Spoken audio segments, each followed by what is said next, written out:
வணக்கம் நண்பர்களே, welcome to birthday vlog. காலை எழுந்தவுடன் நம்ம நண்பர் தேவா சொன்ன மாதிரி சுடு தண்ணியை மூஞ்சில தெளிச்சுட்டு அதுக்கப்புறம் ஐஸ் ரோலரில் ஃபேஷியல் பண்ணேன். வாடி போன செடிக்கு தண்ணி ஊற்றின மாதிரி மூஞ்செல்லாம் ஃப்ரெஷ்ஷாக ஆயிடுச்சு. வந்து ஃப்ரூட் சாப்பிட்டுட்டு ட்ரெஸ் எல்லாம் மாட்டிட்டு நேராக ஃபேனை பார்த்து பெட்டு மேலே ஏறிட்டேன். ஃபோனை செட் பண்ணி வச்ச இடம் அந்த மாதிரி நான் ஏறினா தான் ஃப்ரேமில் கவர் ஆவேன். அதனால தான் பெட்டு மேலே ஏறினேன். குரங்கு சேஷ்டெல்லாம் முடிச்சுட்டு வீட்டுக்கு வெளியே வந்து பார்த்தா வெளியே வந்த உடனே சூரியன் 4 உமா கொடுத்துட்டு பச்சக்குன்னு அது 2 பக்கமும் வாங்கிட்டு இங்கே பாருங்க வண்டியை பற்றி நேற்று என்னாச்சுன்னு சொல்கிறேன்.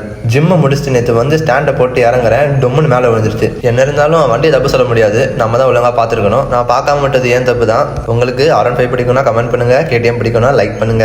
சரி வண்டியை போய் ரெடி பண்ணிட்டு அப்புறம் போயிடுவோம் அப்படின்னு சொல்லி வீட்டில் இருந்து கிளம்பிட்டேன். அப்புறம் தான் ஞாபகம் வந்தது ஹெல்மெட்டை மறந்துட்டோமே அப்படின்னு சொல்லிட்டு சரி ரிட்டர்ன் போயிட்டு ஹெல்மெட் எடுத்துட்டு திரும்ப வந்தேன். கிஸ்தனிக்ஸ் அண்ணா எப்படி அன்பெய்டு ப்ரொமோஷன் அமிர்தம் கேஃபேக்கு பண்ணுறாரோ அந்த மாதிரி நான் பண்ணணும்னா இந்த ஹோட்டலுக்கு ஒன்று, ரேவதி ஸ்டோர்ஸ்க்கு ஒன்று. ஏன்னா என் வீடியோ முக்கால்வாசி அதான் இருக்கும். அடிக்கிற வெயிலுக்கு நம்ம உடம்புல இருந்து தண்ணி அப்படி போகுது. இந்த வண்டியெல்லாம் சொல்லவா வேணும். இனி சம்மர் சீசன் வேற, இந்த காடிக்கு பெட்ரோல் போட்டு காசுலாம் கரையிடும் போல. அப்புறம் கிளாஸ்லாம் முடிச்சுட்டு நேராக வீட்டுக்கு கிளம்பிட்டேன். தினமும் இந்த பக்கம் தான் வருவேன். அது என்னமோ தெரியல, இன்னைக்கு ரொம்ப அழகாக தெரிஞ்சது என் கண்ணுக்கு. அப்படியே ரெடில்ஸ் வரைக்கும் வந்துட்டேன். நல்ல வேலை இங்கே நான் பைபாஸை பிடிக்காம சர்வீஸ் ரோட்ல ஏறினேன். இந்த டிராஃபிக்ல மாட்டிட்டு வந்திருந்தேன்னா 2 மாசம் பழைய இன்ஜின் ஆயில் மாதிரி ஆயிருப்பேன். அடுத்து அன்பெய்ட் ப்ரொமோஷன் ஸ்பாட்டை நெருங்கிட்டோம். ஆமாம், ரேவதி ஸ்டோர்ஸ் தான். அங்கே போய் பிரெட் வாங்க வேண்டியிருந்தது. நாளைக்கு சண்டே இல்லையா, செம்ம கூட்டம் இருக்கும். ஸோ இன்னைக்கே போய் உஷாராக வாங்கிட்டேன். அதுக்கப்புறம் ரெகுலராக ஒரு சிக்கன் ஷாப்புக்கு போனேன். நான் எப்பவுமே வீடியோ எடுக்க மாட்டேன், பட் ஒரு தங்கமான மூஞ்ச காட்டணும்னு சொல்லிட்டு தான் வீடியோ எடுத்தேன். இன்னைக்கு சிக்கனுக்கு அவர் காசே வாங்கல, என்னன்னு தெரியல. அங்கே வாங்கும்போது கூட தோணலை, இப்போ தோணுது பர்த்டே கிஃப்டாக நினச்சிக்கலாம் அப்படின்னு சொல்லிட்டு.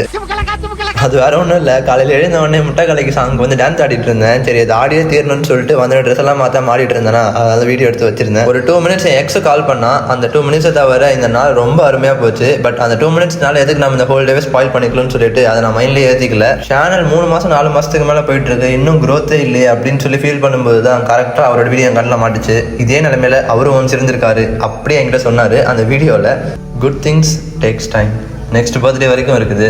பொறுமையாக அனலைஸ் பண்ணி இன்னும் க்ரோத்துக்கு என்னெல்லாம் பண்ணணுமோ எல்லாத்தையும் பண்ணுறேன். இது வரைக்கும் எந்த வீடியோலையும் நான் லைக்ஸ் ஆர் கமெண்ட்ஸ் வந்து எக்ஸ்பெக்ட் பண்ணதில்லை. பட் இந்த வீடியோவுக்கு கொஞ்சம் அதிகமாக வந்தால் நல்லா இருக்கும்னு எனக்கு ஒரு ஃபீலிங்கு. பார்ப்போம்.